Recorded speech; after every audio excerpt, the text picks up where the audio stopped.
Hi everyone, I'm John Seigenthaler here with former Associated Press Baghdad Chief of Bureau Steve Hurst, and we're talking about the 5th anniversary of the war in Iraq. Welcome, Steve. Thanks, John. It's good to see you back in the States. Good to be here. Let me ask you first, there's a new poll out that suggests that more Americans now believe that the U.S. will ultimately succeed in its goals in Iraq. 53% of the American people. What's happened in the last year on the ground that may have changed those views?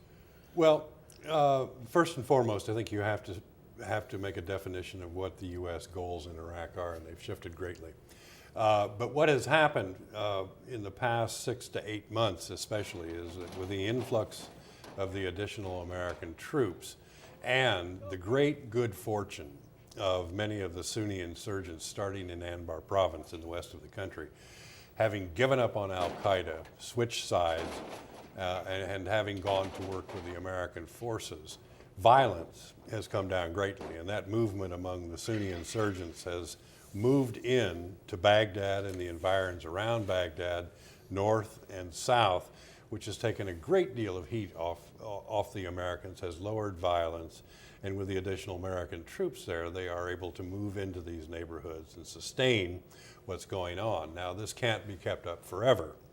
And the question is, with this election year coming up in the United States, who is the next president and what is the policy going forward?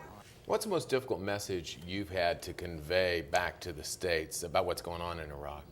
Well, first and foremost, it was very difficult to get people to take seriously the fact that violence was coming down.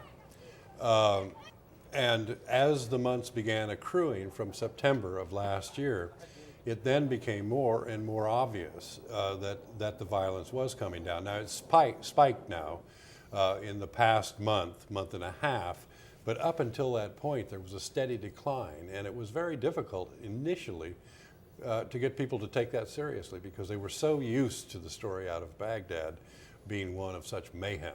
Is the security, how different though is the security situation? The security situation is different in that far fewer people are being killed randomly, in that there are, or until the last month, were not these regular and routine car bombings, truck bombings, suicide bombings. And yet still terribly dangerous. Well, terribly dangerous because there still are car bombs, truck bombs, and suicide bombers. So there is no feeling among the Iraqi people that when you walk out the door and go to the market, for example, that you're safe. Maybe your chances of being blown up randomly in one of these bombings has gone down because there are fewer of them. But there is still the chance every time you walk out the door that's going to happen, or you'll be kidnapped, or you'll be kidnapped and killed. And for Westerners there, it remains quite as dangerous because looking as I did, obviously a Westerner, not fitting in, standing out, we were definitely kidnapped targets. As many journalists are. Yeah. Steve, it's great to talk with you. Thanks for being with us today. Good to be here. I'm John Seigenthaler for the Associated Press.